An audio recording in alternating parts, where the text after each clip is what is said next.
लोकसभा चुनाव के लिए सियासी बिगुल बज गए हैं और सभी पार्टियों ने अपनी अपनी तैयारी शुरू कर दी है।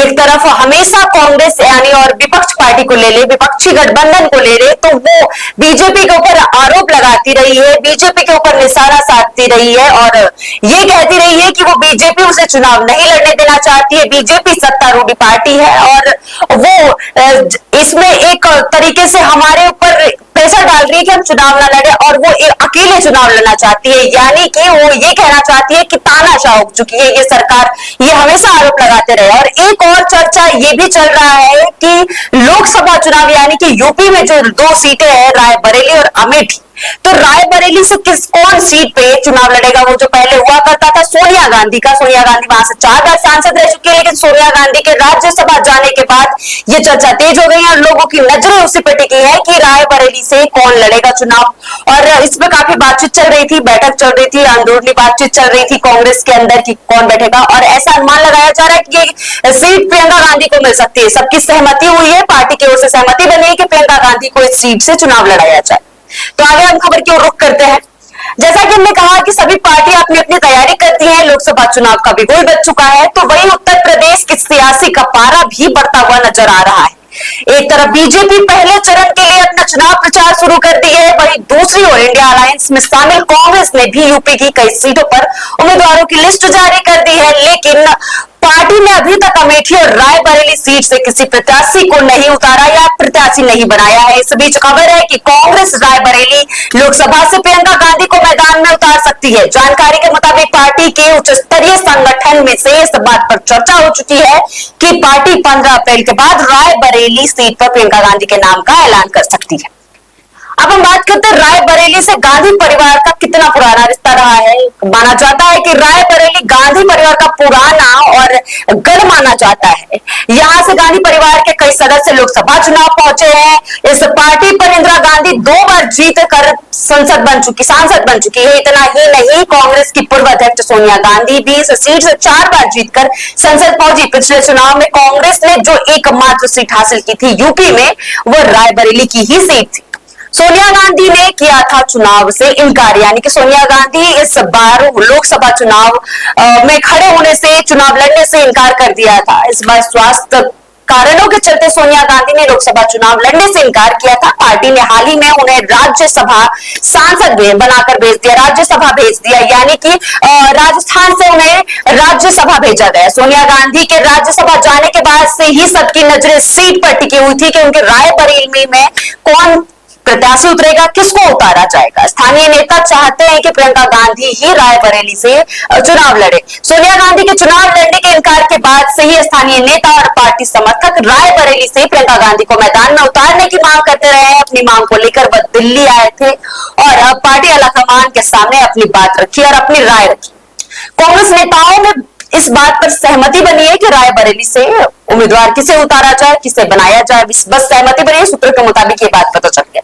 सूत्रों के मुताबिक पिछले दिनों दिल्ली में कांग्रेस नेताओं ने एक बैठक की थी, जिस बैठक में संगठन के उच्च पदाधिकारी ने प्रियंका गांधी को रायबरेली से चुनाव मैदान में उतारने पर चर्चा की है। सूत्रों ने बताया कि पार्टी के भीतर इस पर सहमति बन गई है कि 15 अप्रैल के बाद कांग्रेस उम्मीदवारों की जो सूची आएगी उसमें प्रियंका गांधी का भी नाम शामिल हो सकता है।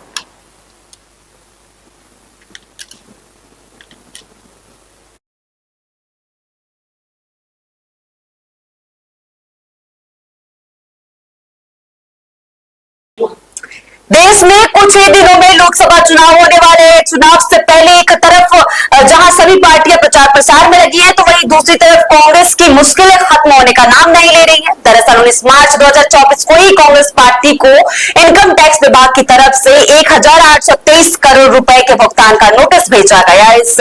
अब इस नोटिस के बाद 2 दिन बाद यानी कि 31 मार्च को आयकर विभाग ने एक और नोटिस भेज दिया। इस नोटिस में साल 2014 से लेकर साल 2017 के लिए 1745 करोड़ रुपए के टैक्स की डिमांड की गई है। पिछले 2 दिनों में आई सभी नोटिस के रकम को मिलाकर देखा जाए तो टैक्स डिमांड बढ़कर 3668 करोड़ हो गई है। वर्तमान में पार्टी के लिए सबसे बड़ी चुनौती यही है कि उसे अपनी कुल संपत्ति का लगभग 2 गुना टैक्स भरना होगा।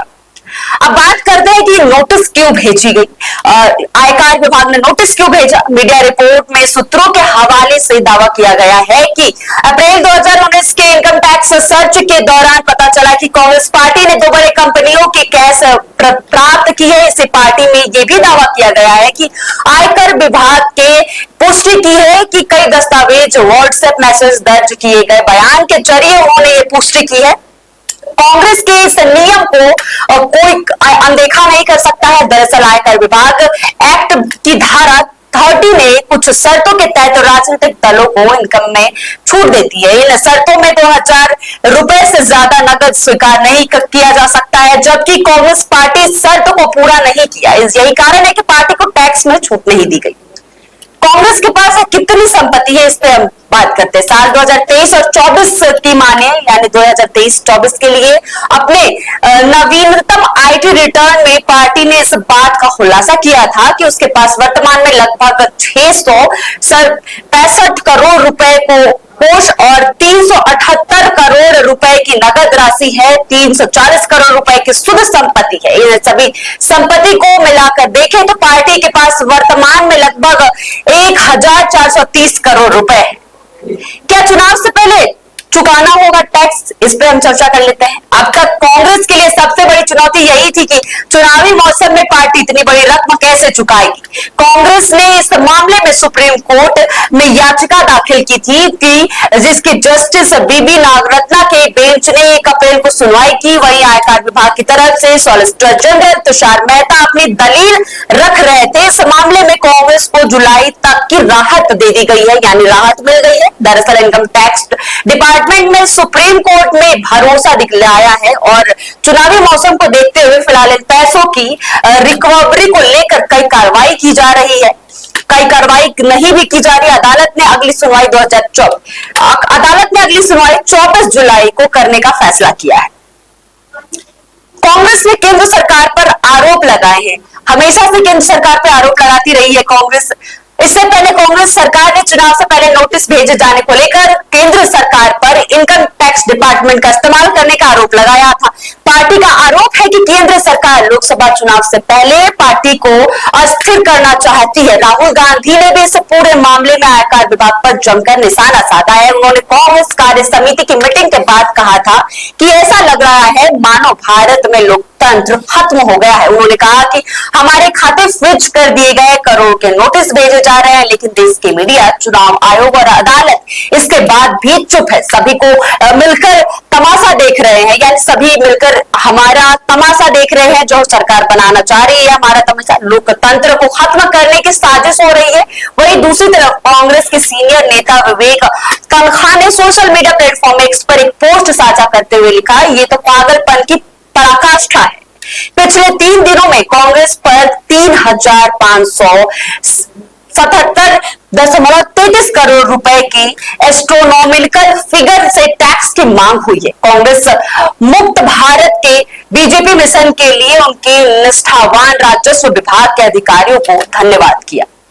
बीजेपी ने इस आरोप का जवाब भी दिया है। वहीं राहुल गांधी ने इन आरोपों पर बीजेपी ने कांग्रेस अध्यक्ष मल्लिकार्जुन खड़गे, पूर्व अध्यक्ष राहुल गांधी और अन्य कांग्रेस नेता पर गलत बयानबाजी करने का आरोप लगाया। पार्टी का कहना है कि कांग्रेस को गलत बयानबाजी करने की जगह बजाय कानूनी प्रक्रिया का पालन करना चाहिए, यानी टैक्स चुकाने पर ध्यान देना चाहिए। बीजेपी के राष्ट्रीय प्रवक्ता सैयद जफर इस्लाम ने कहा कि उनका बयान आया, उन्होंने कहा कि कांग्रेस नेता तो बयानबाजी कर रहे हैं और वो सच से परे है, इसलिए उनकी दलील कहीं भी टिक नहीं पाती है। उन्होंने कहा कि कांग्रेस के ये नेता जिस तरीके से आयकर विभाग और अदालत पर आरोप लगा रहे हैं वह उनकी हताशा को दिखा रहा है।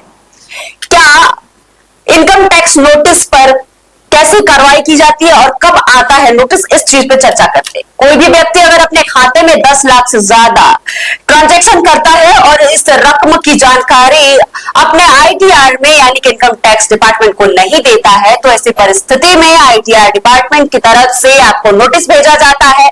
और इतना ही नहीं, अगर आपके क्रेडिट कार्ड का बिल 1 लाख से ज्यादा आता है तो ऐसे में भी नोटिस आने की संभावना रहती है। घर खरीदते वक्त भी 30 लाख से ज्यादा की रकम नगद में जमा करते हैं और उस वक्त भी डिपार्टमेंट आपके पास का सोर्स पूछने के लिए नोटिस भेज सकती है। तो उसका आपको जवाब देना पड़ता है।